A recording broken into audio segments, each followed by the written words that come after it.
Bible Worm, reading the Bible with Bible Worm.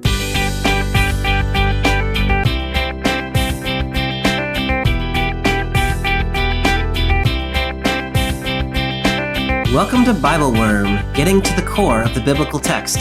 I'm Dr. Robert Williamson, Professor of Religious Studies at Hendrix College and Theologian in Residence of Canvas Community in Little Rock, Arkansas. And I'm Dr. Amy Robertson, Director of Lifelong Learning and Music at Congregation Or Hadash in Sandy Springs, Georgia. We're here every week to discuss the biblical text, both as biblical scholars and as people of faith, one Jewish and one Christian. This week, we're reading the story of Jesus and the Samaritan woman at the well, as told in John 4, 1-42. Here we find a story about a Jewish man and a Samaritan woman from communities that have hated each other for centuries, finding common ground at the well of their mutual ancestor Jacob. We notice that their interaction starts out tensely, shifting only when Jesus takes the time to see her deeply and acknowledge the pain she carries with her. We marvel at her insight to recognize Jesus as the Messiah when others have struggled to understand. And we reflect on her courage to share her experience with her entire village, inviting them to come and see Jesus, even though she hasn't fully figured things out for herself yet. What if we take this woman as a model for faith, we wonder, who calls us to engage across difference, inviting others to share our experience of Jesus? Thanks for joining us.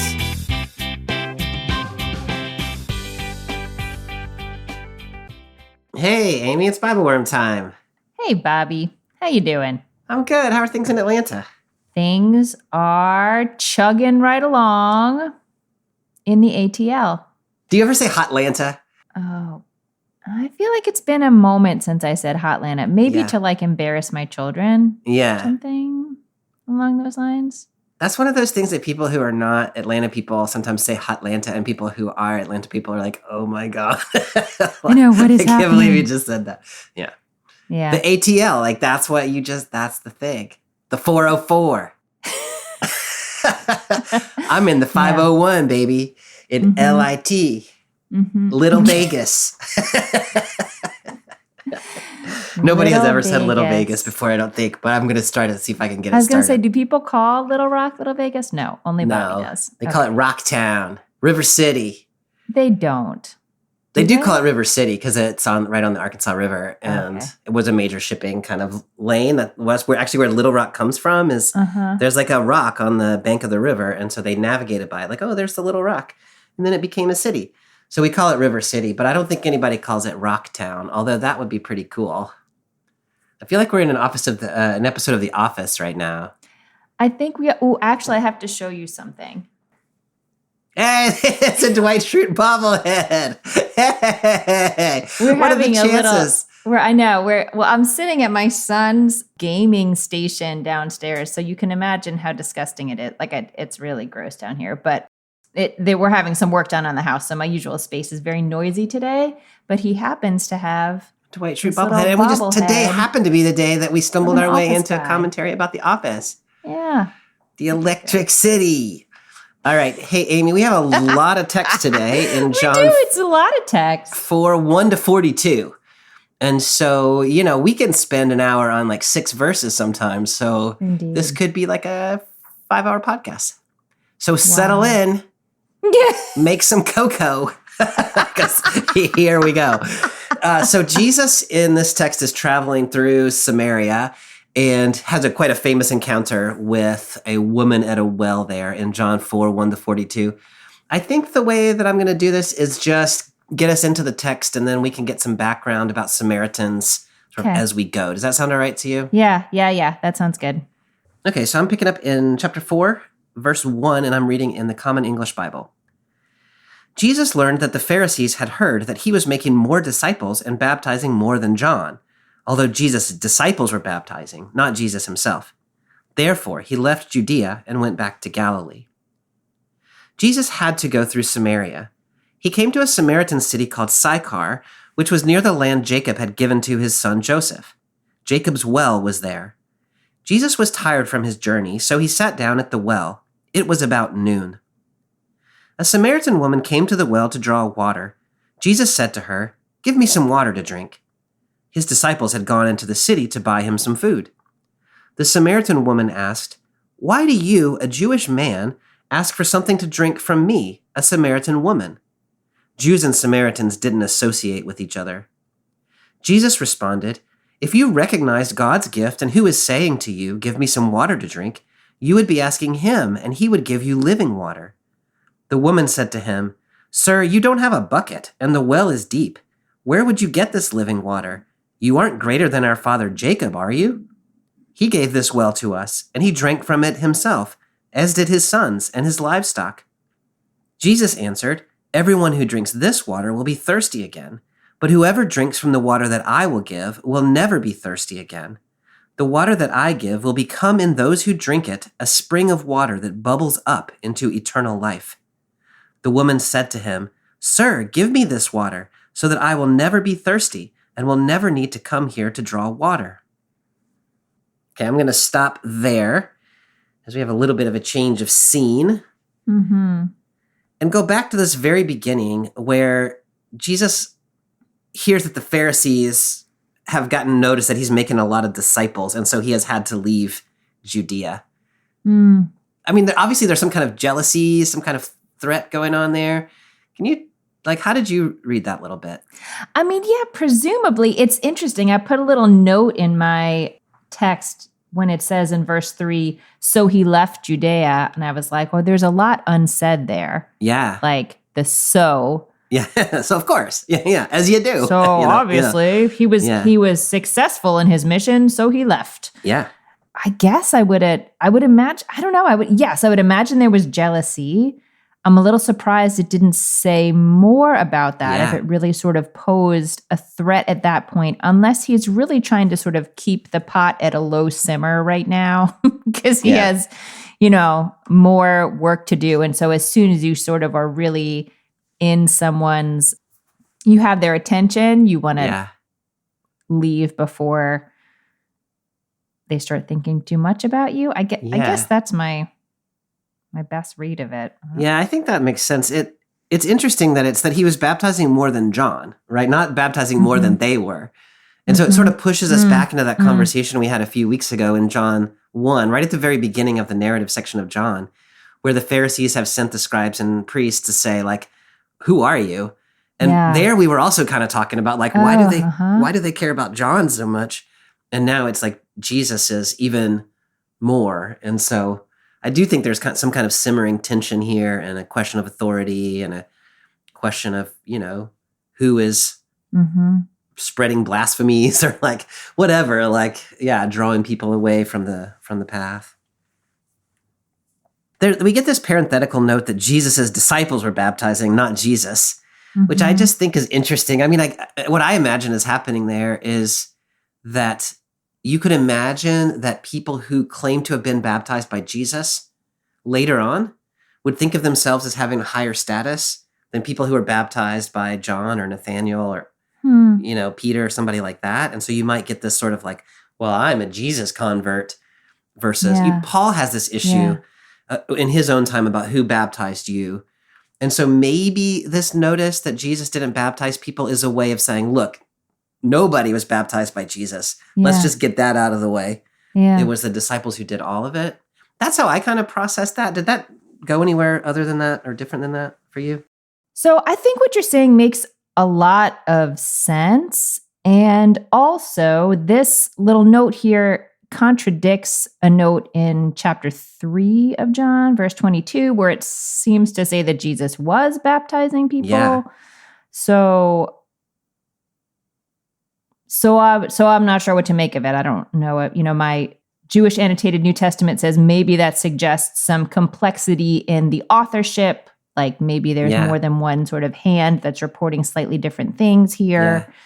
I still think that your point stands. Even if Jesus historically was doing some baptisms, that maybe it was important to the formation of the community to be y'all stop playing that card.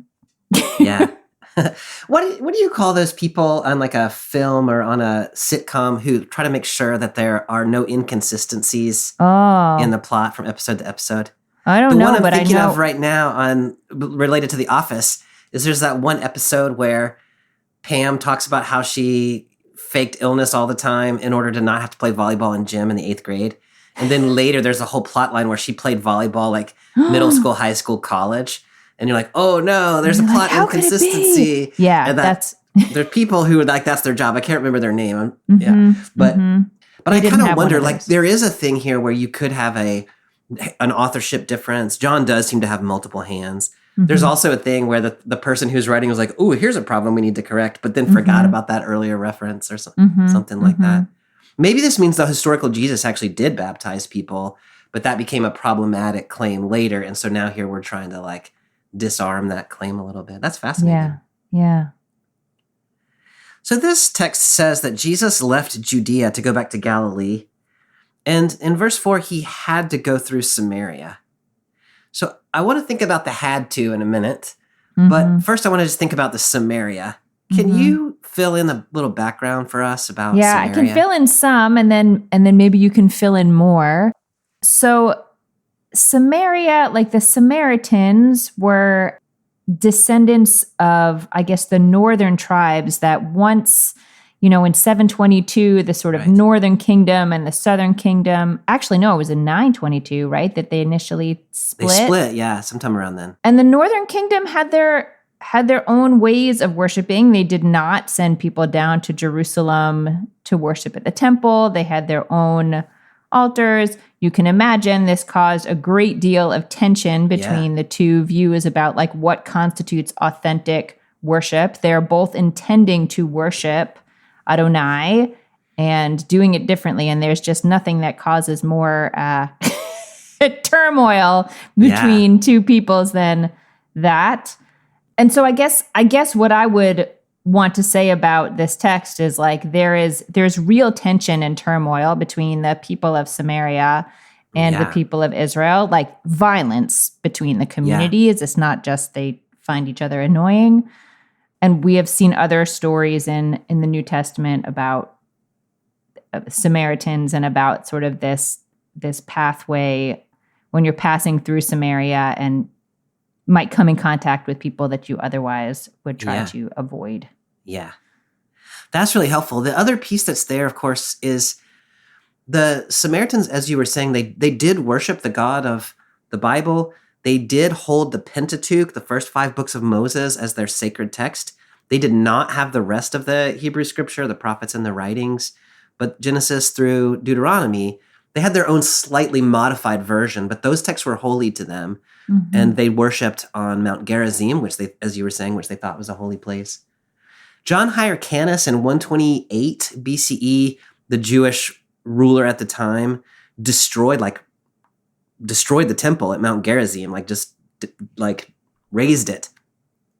And so there was violence there. And then there's stories that sometimes the Samaritans would come and spread human bones around the temple precinct in Jerusalem, like at Passover and stuff, like, now you can't worship. So there was real tension and the sense that you don't interact. And if you see each other, you cross the street and like you're saying, they're really close. They're both geographically close and also in their sense of worship, they're close. Yeah. But the divide could not have been any stronger really between these two groups. And it went both ways. It's not like one group looked down on the other. It's that they looked down on each other. Yeah. The text said Jesus had to go through Samaria, but you don't have to go through Samaria to get from Judea to Galilee.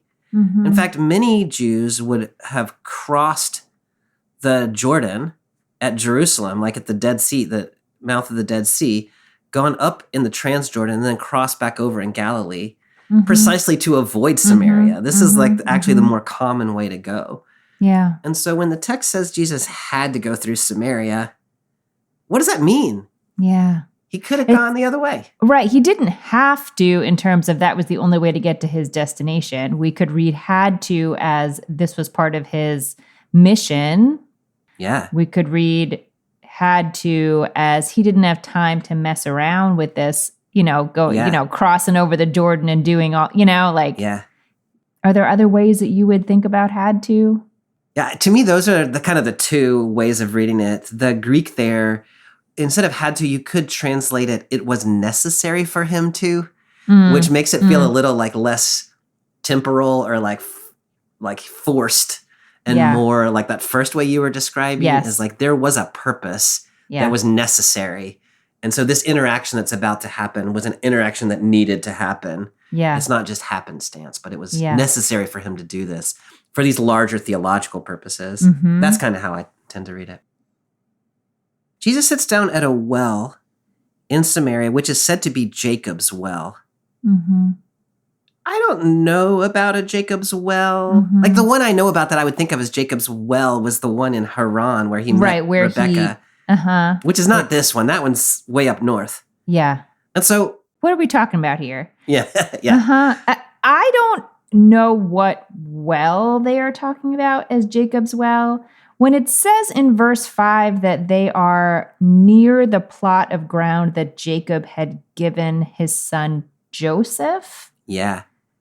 The best reference that I've been able to find is in Joshua chapter 24 at the end, which is, obviously after the time, like Jacob has long died at this point. Joseph has died. But at the end of this chapter, Joshua tells us that the bones of Joseph are buried in this place that Jacob had acquired from Hamor, who is Shechem's father. If you remember the story of Dinah in Genesis 34, and that had become a heritage of the Josephites. Yeah. I can't find a lot of maybe it's just giving us a location. Yeah. I don't know anything about it. That makes sense because the Samaritans traced their lineage to Ephraim and Manasseh, who are related to Joseph.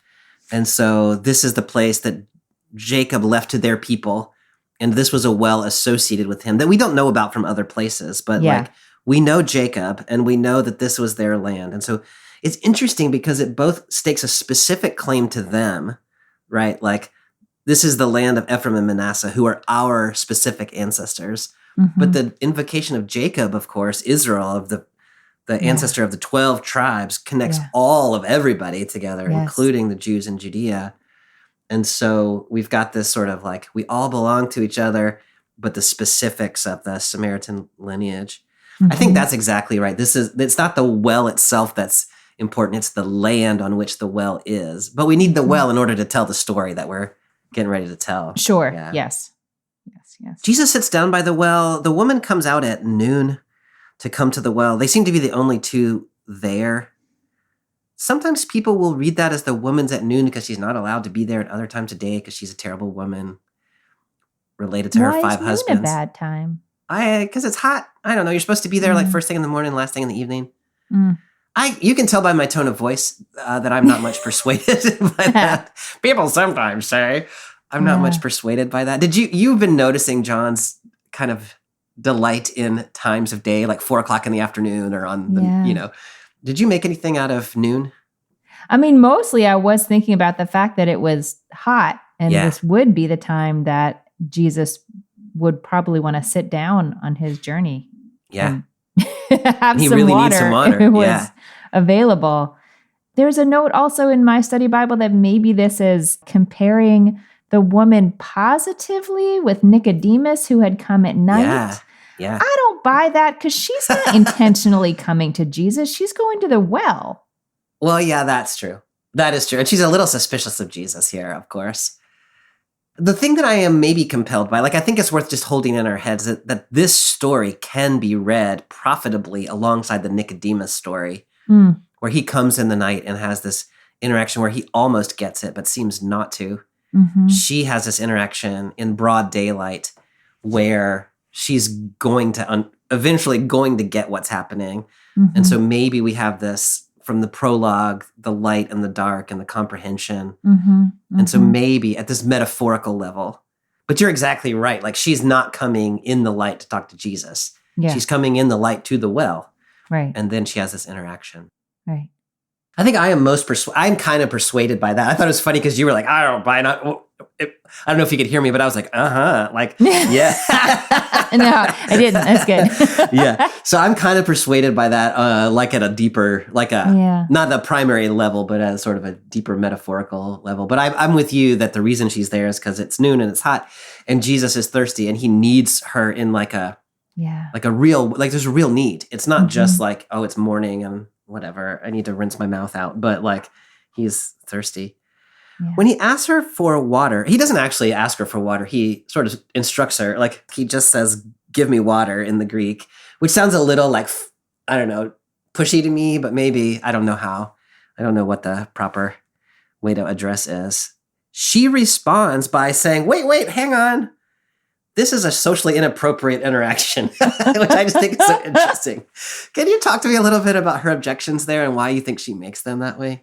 I mean, first, there is just the Jew and the Samaritan that we have already talked about. These people kind of go out of their way not to interact with each other. So then to be asking, not just interacting, but asking for help, and also asking for help in a way that would have them like sharing. Yeah. I don't want to say like intimately, but like sharing utensils and like sharing, I don't know, like. Yeah. That sounds pretty unusual for their situation. Like if you go out to dinner with somebody and they drink out of your water glass, you think that like this is a little personal, you know? Yeah. You know what I mean? And so like this is sort of like that. Like, hey, wait, like we're what? Yeah, we're not friends like that. And then some people have raised the question of whether there's an issue with him being a man speaking to a woman. Yeah. And then some other people have said like, no, that, you know, men and women spoke to each other and rabbis spoke to women. So maybe that's not an issue. I'm not sure if she's... It's so interesting because we don't get it here, but in verse 27, the disciples come back. You know, right now they're off buying food.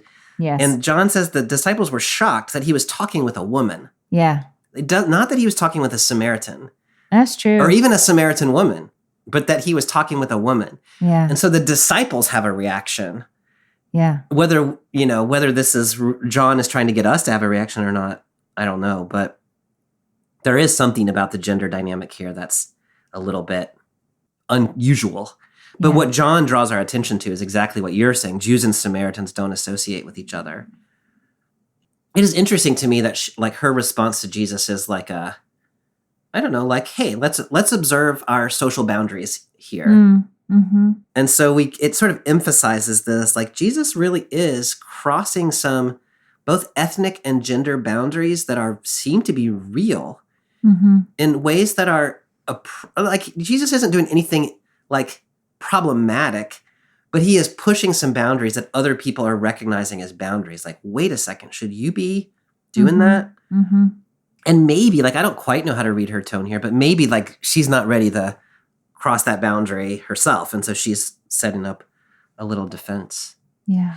Jesus then shifts the conversation. If you understood who I was, you'd be asking, or who you were talking to, you'd ask him for living water. This just feels like it feels like an abrupt shift of conversation to me that Jesus makes here. Like, did you feel that shift? Oh, yeah, for sure. You know, when the scene starts, I was thinking about the sort of, I mean, Jesus has a real need, as you said, and there is a certain, dignity or lesson that I feel like I can draw from a teacher and powerful human who just asks for what they need, you know, who sees their interdependence with other people and asks for what they need. And then the shift here felt particularly abrupt to me in that way because it just really flips the script and says like, well, never mind what I just asked you for. If you knew who you were talking to, you'd be asking me for things. It does feel that way a little bit. I don't like that image of Jesus being like, if you only knew who I was. The more kind of gentle way of reading that, and I don't know that this needs to be read gently, but Jesus is in the wilderness needing water from this woman. But sort of we're pointing out that she also is in her own kind of wilderness, at least according to this story, and needs something from Jesus. Mm-hmm. It's just that she doesn't know that she needs it yet. And so this, like, do you know who I am? A little bit is like, do you understand the situation that you are in? Which is that you are also in a wilderness, parched from not having this other kind of water. And so they're like, in one sense, Jesus is establishing a commonality between them. Yeah. But I take your point that it's a little bit abrupt. And the woman, I think, receives it the way you received it, which is like, what are you talking about? You don't even have a bucket, man. And you're not greater than Jacob, are you? Like, what kind of talk are you talking? Yeah. There's such an irony there when she says, you aren't greater than our father Jacob, are you? First of all, our father Jacob, I like that she says that way because she's gone to their common ancestor. Yeah. And so where we've had like Jew versus Samaritan, now we've got this recognition that, like, if you go back far enough, there is really something that holds us together. Yeah. She says, you're not greater than him, are you? By which she means you're not as great as him. But of course, the Gospel of John means, in fact, Jesus is greater than Jacob. Right. So there's sort of an irony that we can see as readers that she's not yet aware of. You know, I like the way you're making me think about this interaction, Bobby, because I liked initially this idea that Jesus is willing to acknowledge his own sort of interdependence with people. And partly he's inviting her to acknowledge her interdependence also. Like, this is not just I need you to give me something and it's a one-way street. It's like we are connected to each other and we are mutually dependent, and then the fact that she says our father Jacob seems like she feels some shift in that conversation too. Like, we are connected to each other. Yeah. Which seems like it would be a big shift. Yeah. From what I understand of the community interactions. I think that's exactly right. And while the issue of Jesus' thirst disappears in the narrative, Jesus' thirst hasn't gone away. And so he still does need something from her. But they're acknowledging, I like that way you said that there's a mutuality about the need. And it's a shared need, and they can help each other meet the needs that they have. Jesus goes on to talk about living water, and whoever drinks from it will never be thirsty, and it will become a spring in them that bubbles up in eternal life. She is thinking, you don't have a bucket. How are you going to get me this water? Give me this water so I'll never be thirsty. I don't have to come back from the well. So we've got Jesus spinning out this kind of metaphorical something, and the woman very concretely responding. Yeah. This does remind you a little bit of Nicodemus. Yes. Right? How can I go back into my mother's womb, you crazy man? Right. And so, like, how do you think about this? Like, they're having a conversation where they do not yet understand what each other are talking about. Yeah, her comment just makes me laugh. It sort of is like, please teach me how to do the dishes once and for all so that I never have to come oh my and do gosh, this that would be so stupid chore great. again. Like, I don't like drawing water, so what you got? I don't know if I'm allowed to see it comically. I don't know if comedy is allowed in the Book of John. Okay, good. But they're just on such different planes, I guess. I do have a question about what I see as what I imagine to be the metaphor. I guess it's a metaphor that Jesus is going for. This like living water. I don't know. Like, can you talk to me about the living water? Like, my first read of it was sort of like, this is the living water is like faith, or like life in faith, or something like that. And my experience of life and faith is that it is very much not that. You don't arrive there and then ta-da, you will never doubt again. So I wonder if you could tell me how you understand what he is saying. Yeah, no, that's such an important point. The Greek there is hudordzon, and it actually, what the woman is saying is a legitimate understanding of living water, hudordzon, which is like bubbly water, like it's like spring water, not water that sits statically in a well. And so what she's hearing is, instead of well water, I'm going to give you spring water. And she's like, that sounds great. Yeah. But the question of like, what does it mean for living water to like bubble up in you and give you eternal life? What Jesus is after is this kind of, it is like internal to one's self, an upwelling of faithfulness And, I think what you're saying there is like that your experience of those kind of wells seem to run dry over time, I think is important.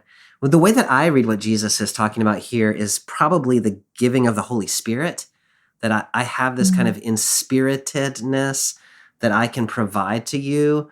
And once it's in you, it will continue to bubble up and give you life.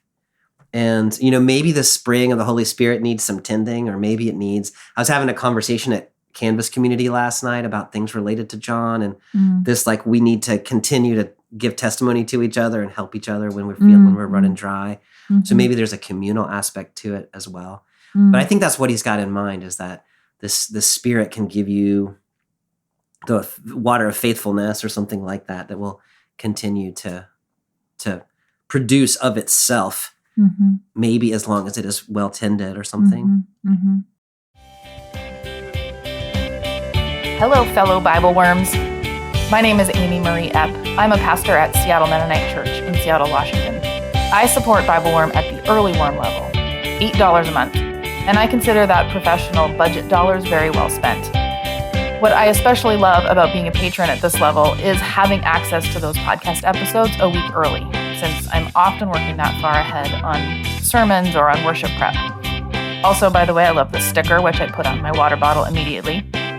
Amy and Bobby's insight and wisdom have become an invaluable resource for me.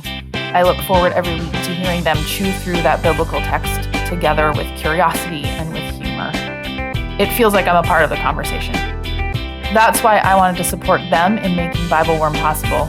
It still feels like a gift each week to have that Patreon episode land in my inbox. I hope all of you who are listening will also consider becoming patrons. And now, back to this week's episode.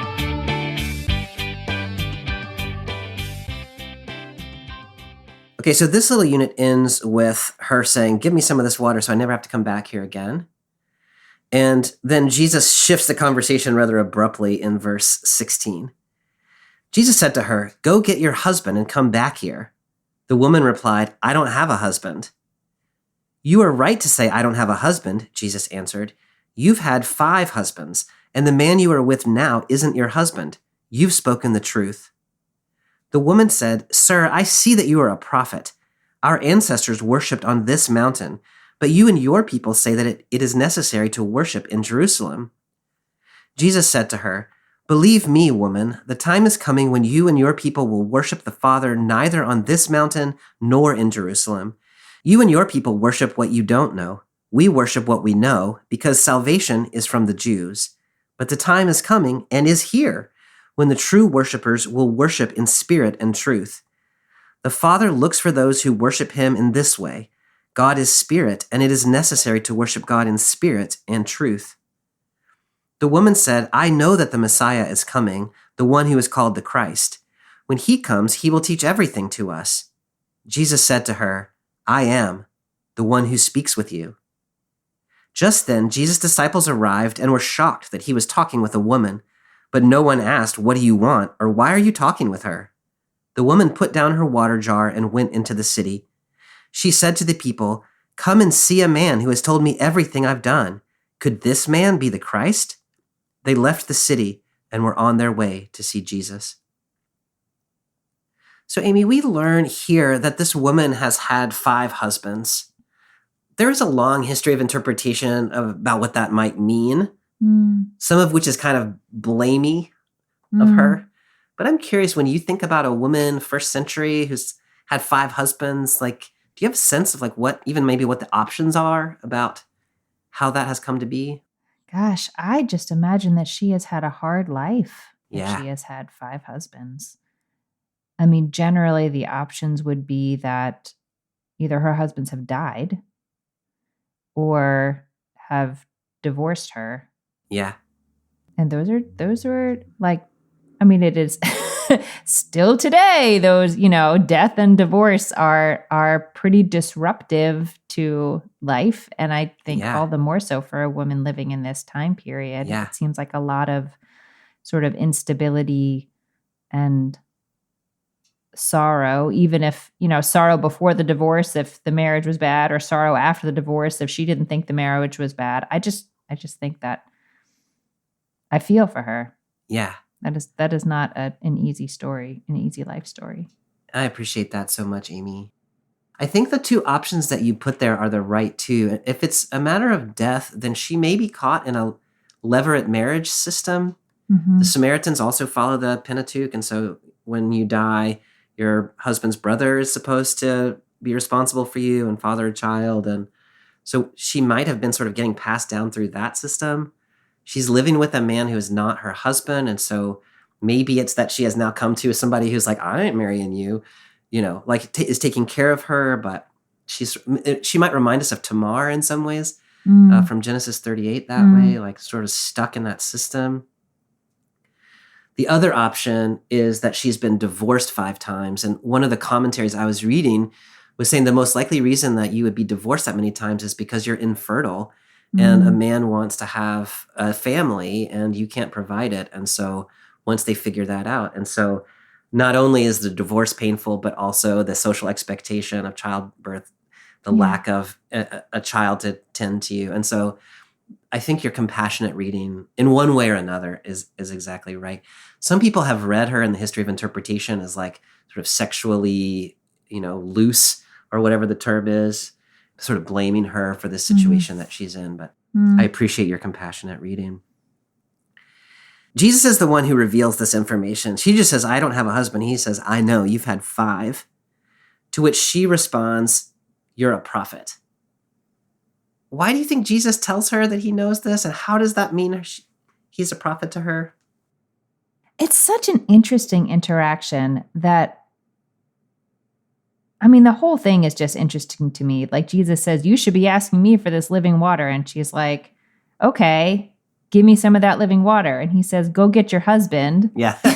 And then he's like, just kidding. I know you don't have a husband. Yeah. Like, was he testing her to see if she would tell the truth? Yeah. Because she could have just extricated herself from this whole situation by saying, okay, I got to go check with my husband. Bye. And never come back. Yeah. Or was it an opportunity for Jesus to show what he knew? Yeah. So I don't know. I feel like they're getting to know each other in this exchange a little bit. When she says, I can see that you're a prophet, it sounds like what she means is like a psychic or because he's not here in this community. We can't say he is keeping track of people and knows sort of who they are. Yeah. So I guess I read it as sort of like, I see that you have powers that are not typical for people, but I'm not sure what else to do with the word prophet. I think it's reworking the word prophet a little bit and exactly the way you're saying that it is here. Prophet means somebody who sees deep truth or something like that. Like powers, psychic. I see how you get there, but sees deeply what is really going on, which is not unfamiliar from Hebrew Bible prophets, although typically there it's like they understand the political situation, not the reality of one individual person. This might, I think it does. You were sort of gesturing there. Remind us of the interaction with Nathanael a couple of weeks ago where Jesus says, I know you are a man without deceit because I saw you under the fig tree. Yes. And we talked about what does that mean? And this maybe focuses us a little bit that Jesus has some ability to see deeply the truths that people carry with them. And that in some sense, this is what prophecy looks like, or at least Jesus as a prophet, not to see the future, but to deeply see the present. I like where you're going there about they're he's giving her an out, but maybe she's going to come back. He's giving her the opportunity, and he's sort of also offering this I can connect with you more deeply if you will let me. There's this sort of mutual trust building. I like that a lot. She says, our ancestors worshipped on this mountain. Y'all say you have to worship in Jerusalem. This seems to be a reference. It clearly is a reference to the Gerizim Jerusalem split between the Samaritans and the Jews. Jesus' response, how do you read Jesus' response? Yeah, her first mention, after saying, I can see you are a prophet, and then talking about the difference in the way that her people worship as opposed to Jesus's people, the Jews, I almost was like a little like confused about what she meant by bringing that up. Yeah. And then Jesus's response is very interesting. Like I think he's saying like we are at an inflection point where the differences between us don't really matter anymore. Yeah. Although I do think it's interesting that he does, in verse 22 saying like, you guys don't know what you're doing. Yeah. We, by which I think he means the Jews, Yeah. we do know what we're doing. Yeah. But it's all about to change anyway. Yeah. So like, it doesn't really matter, but I just Yeah. just to I think that's clarify. exactly what he said. Like, y'all are wrong. We are right. But it's like that. But it's none of that changing anyway. matters. Yeah. Yeah. Uh-huh. That's right. Your question about why does she raise that? Yeah. What it's making me think is like some of my students who are sort of more conservative Christians will hear things from other people of other religious faiths that they think sounds right, but it makes them uncomfortable when they hear it because they're like, can I trust you because you're not my thing? Yeah. And so maybe she's sort of feeling this out like, okay, you seem to be a prophet, but like you are not Almost mine. a prophet of a different religion. Yeah. So how do you interact with a prophet? Yeah, so of what do I do now? Yeah. Right, yeah. And he's That's saying, look, interesting. it's all shifting. Yeah. Yeah. Yeah. It is interesting that he has chosen Jesus. I mean, this is early in this gospel, and he hasn't really, he's got a few disciples, but he hasn't really done a lot of evangelizing. And here he's chosen to go to Samaria and talk to her. So he's intentionally crossed this boundary. And now he's inviting her to cross it sort of back to him. And so this sort of like melting of the ethnic and religious boundaries maybe is the reason this trip to Samaria was necessary. That's a in really the nice first place. image. Mm-hmm. There's a time coming when it doesn't matter where you worship, Jesus seems to be saying. It's that you worship in spirit and in truth. And then he says the time is coming and it's here, Yeah. which is one of those places where we get this sort of like John's eschatology, that there's a future messianic time, but it's also standing right in front of you when you're talking to Jesus in the Gospel of John. Do you have thoughts about worship in spirit and in truth? I think I wonder, maybe this is like a hopeful wondering. I think I wonder whether Jesus is saying that people up to this point have not been worshiping in spirit and in truth, or if he's saying they were, or maybe they were, but they were too concerned with sort of the setting or the, a certain set of details that don't matter anymore. Do you have a sense of whether he's saying like, It's all been fault up till now. Was that one of the options? It hasn't been spirit and truth? Yeah. I guess I wonder if he's saying it hasn't been spirit and truth up till now, or that only spirit and truth is going to carry forward. But I read it sort of more like that second way, that what has happened up until now has served its purpose. It has been true and genuine in as much as things that are in this sort of human epic prior to the Messianic age can be. And now that the Messianic age has arrived for the Gospel of John in the person of Jesus, now there's a new way that things are going to be, which is the way they were ultimately meant to be. But it's not that you've been doing it wrong all this time. It was that you're at an actual inflection point. Yeah. Like things are changing. The times have changed. And you would not have been able to do this in the past, but now it's possible. Yeah. She says, I know the Messiah is coming.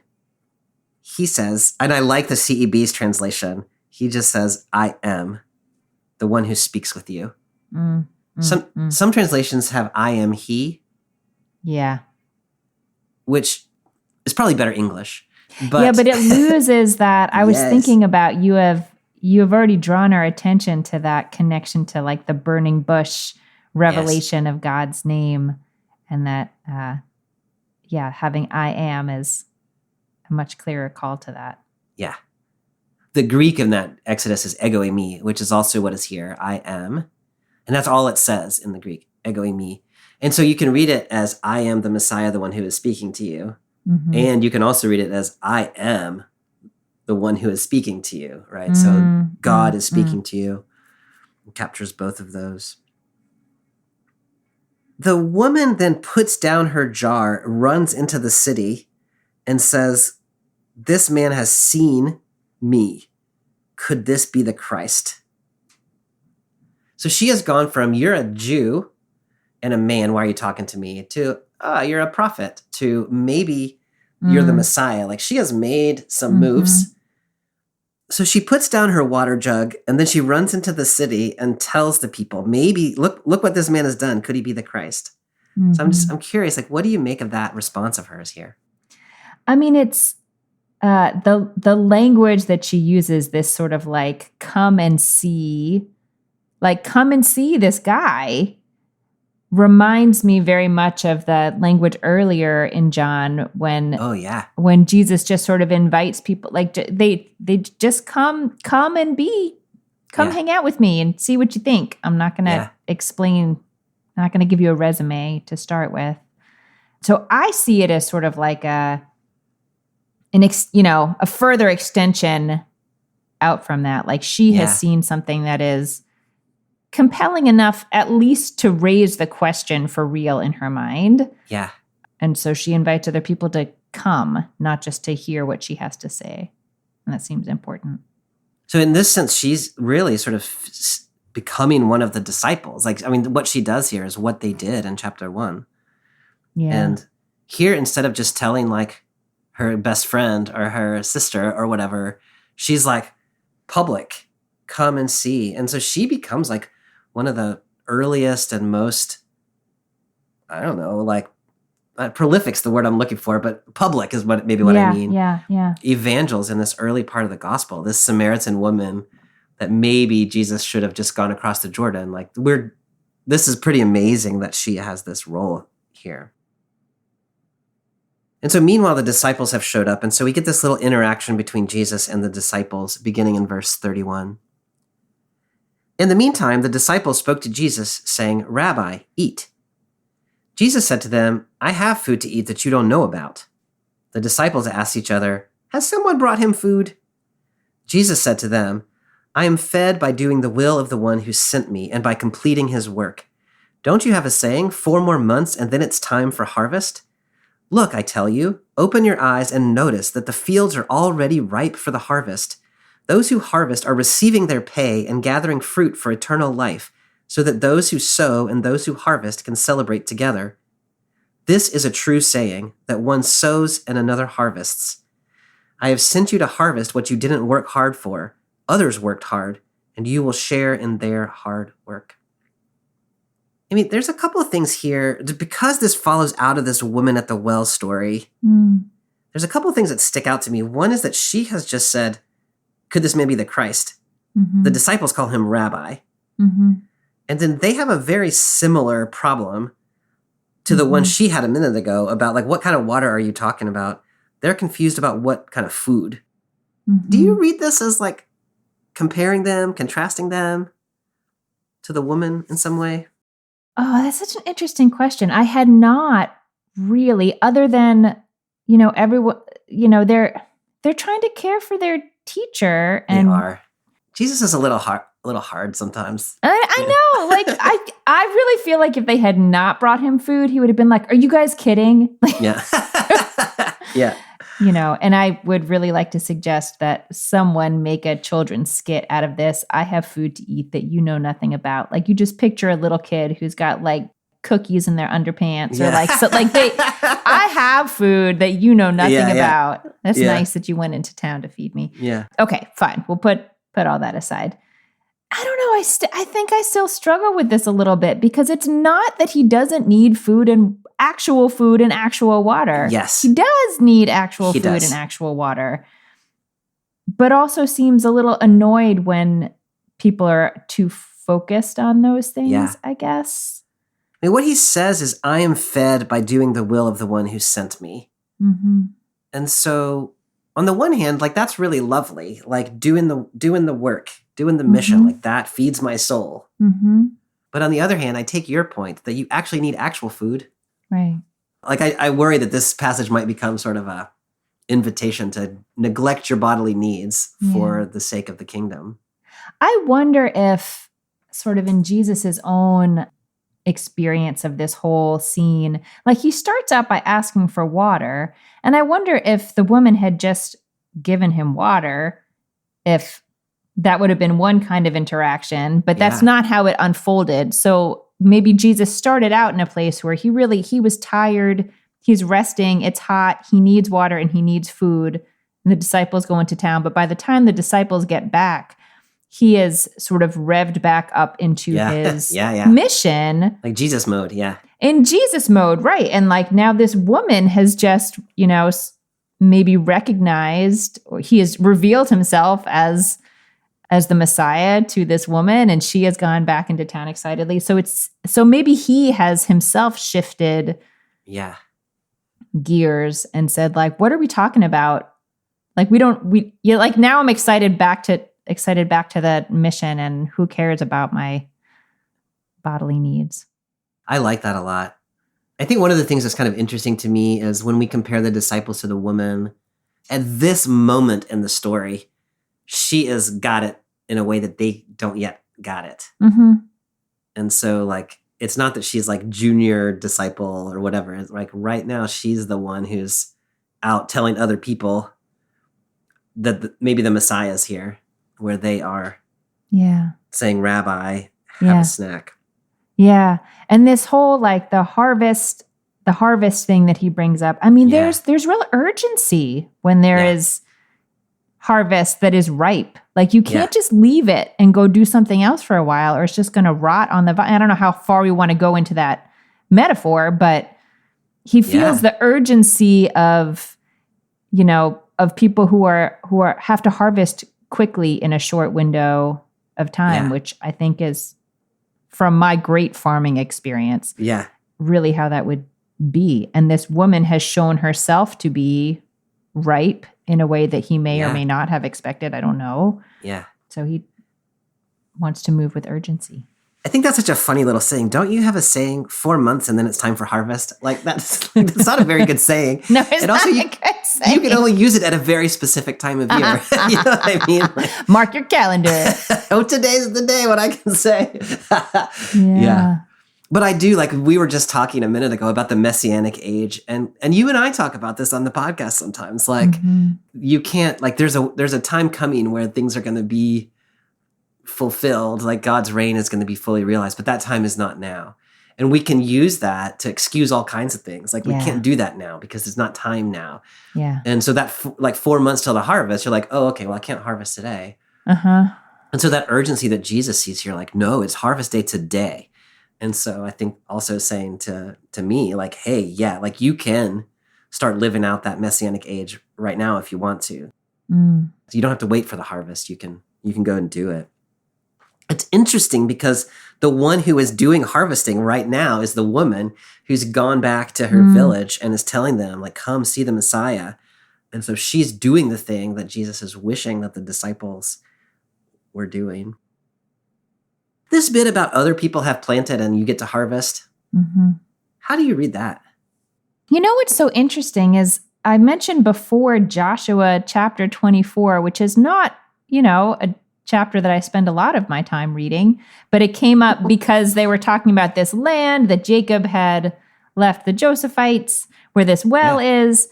That chapter has this whole section in it that really says basically this, that you are inheriting a whole bunch of good that you did not work for.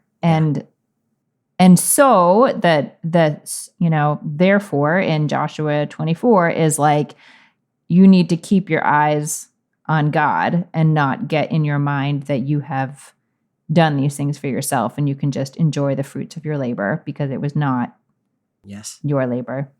I love that. I don't know if it's just a coincidence that I happen to be in Joshua 24 twice in this short text, or, I've also seen references to Deuteronomy 6, 10, and 11. Like there is this idea throughout the Hebrew Bible. Yeah. But what do you think Jesus is doing with it here? I mean, I think at its core, like the way I was reading it is the message about the reign of God has been put into the world for many generations before now. Mm-hmm. And so thinking about some of the texts you're talking about and some of the Hebrew prophets, and like this idea has been there. And so you are not inventing the wheel. And so now is the time to go and proclaim this word and gather the people in. And so you don't have to start from nothing to do it, but the seeds are already out there. And now the time is to nurture and gather. And so get going. You don't have the luxury. And do you ever, like, I do this a lot. So I'm asking you because I do it. Like, there's something that really needs to be done that I really could do, but instead I like clean the house. Like I do the labor because I'm not yet ready to like. Yeah. So I wonder if that's a little bit like you're like, oh, I've got to plant all these seeds before I can go and gather in. No, it's really interesting to try to transfer this metaphor to this situation, because why? Yeah, it sounds like they're maybe would be assuming they have to do some kind of pre-work, or maybe they're avoiding the reaping, but I'm not. That's the way I read it, is that they're avoiding the reaping, but I'm not sure that's the way I should be reading it. I just think the only reason I'm really reading that is because like this passage is an interlude while the woman goes to gather her people and bring them back. Like she's gathering the harvest and they are bothered about other things, which is the acquiring of food for Jesus, who is hungry. Like it's not that they're They're totally not doing misdirected. nonsense. Yeah. Right. But she's doing the work of the kingdom. And I think Jesus is a little bit saying like, hey, she just found out about this like 10 minutes ago. Right. Right. And she didn't ask a whole bunch of questions. She just went and did it. Amy, the conclusion of this story begins in verse 39. Many Samaritans in that city believed in Jesus because of the woman's word when she testified, "He told me everything I've ever done." So when the Samaritans came to Jesus, they asked him to stay with them, and he stayed there 2 days. Many more believed because of his word. And they said to the woman, "We no longer believe because of what you said, for we have heard for ourselves and know that this one is truly the Savior of the world." So she has gone and said to them, as you were interpreting for us, "Come and see." And so they have come and they have seen. And then they spend some time with Jesus themselves. And then they say this thing, not because of what you say, but because of what we know. And so I'm interested in your take on what the move has been in this little section of the story. I mean, I think it's a really beautiful testament to this sort of, I don't know, like chain of belief, or like ways of sort of inviting people in. Like if all the people had ever heard was the woman's testimony, maybe that's not nothing. Right.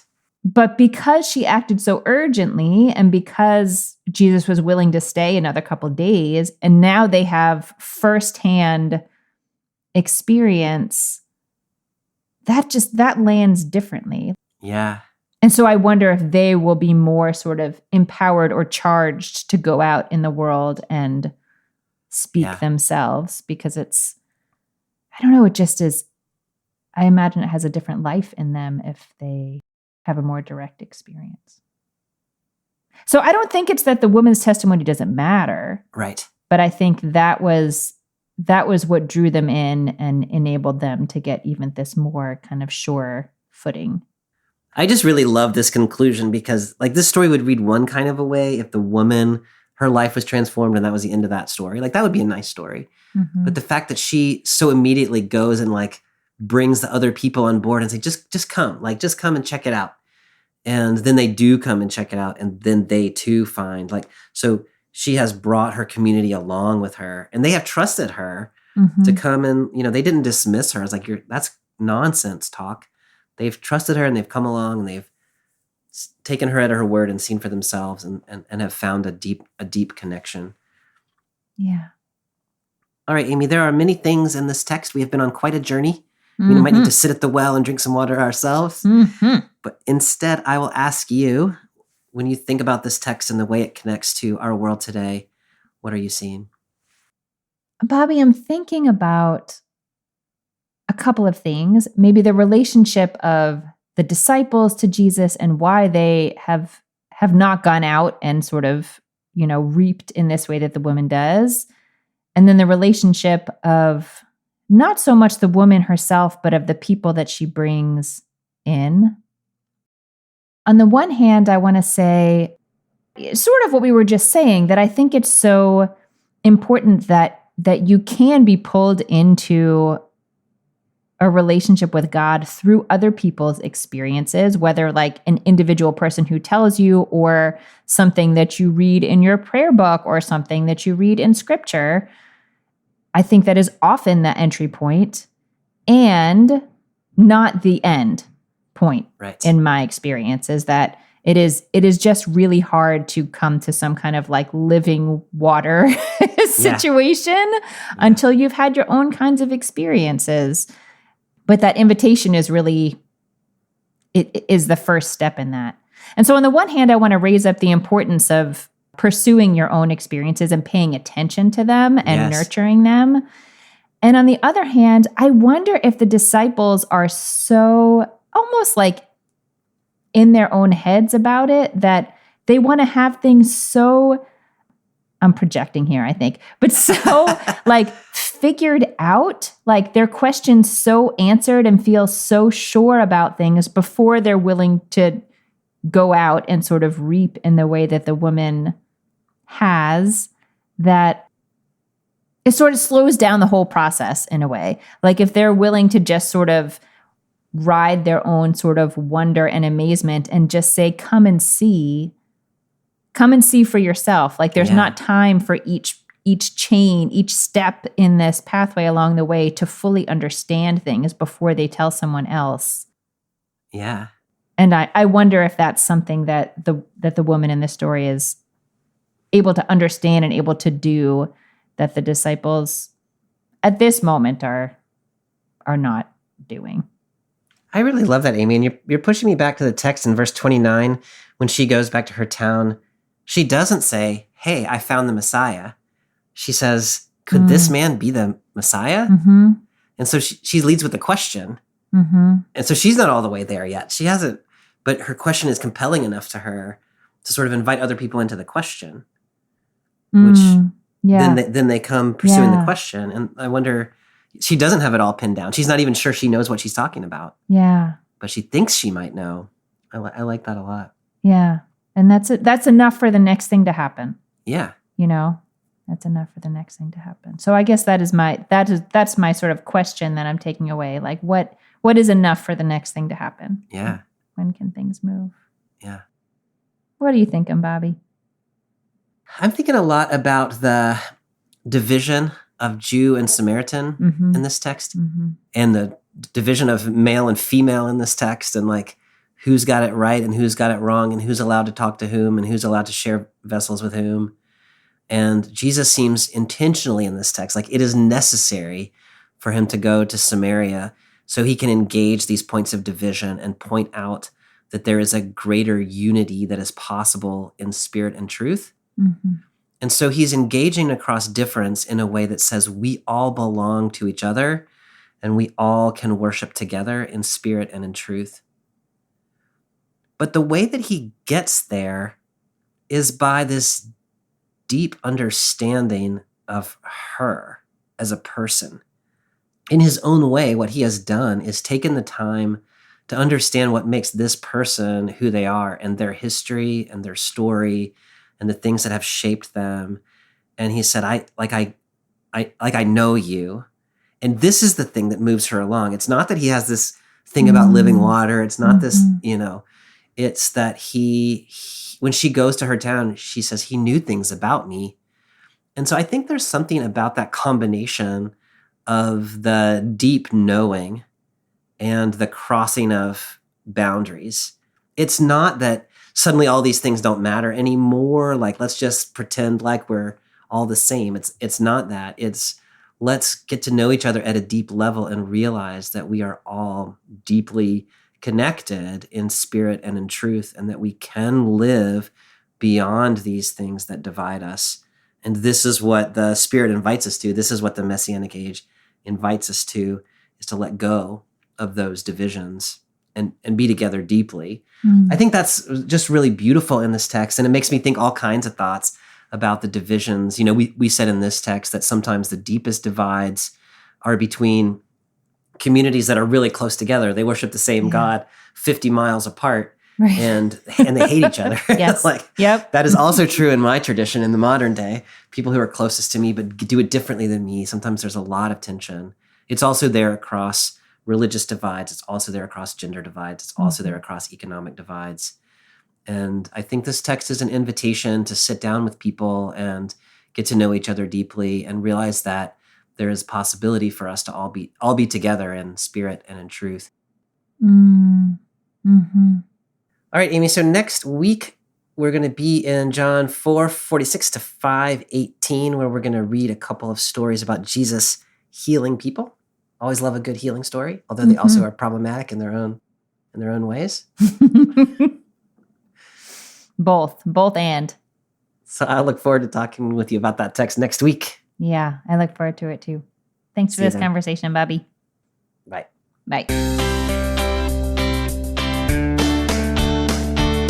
Thanks for joining us for this week's episode of Bible Worm. If you've enjoyed this free podcast, we hope you'll help us keep it going by joining our Patreon for as little as $4 per month. You can also sign up for other goodies like early access, video lectures, weekly liturgies, and more. Visit patreon.com/BibleWormPodcast for details. Bible Worm is produced and edited by Bobby Williamson. Our theme song is sung by Colin Bagby, and our theme music is The World at Large by Dano Songs. Many thanks to all our Patreon supporters for helping make this podcast possible. Join us next week when we'll read John 4:46 to 54 and 5:1 to 18, two healing stories of Jesus. Until then, keep on digging.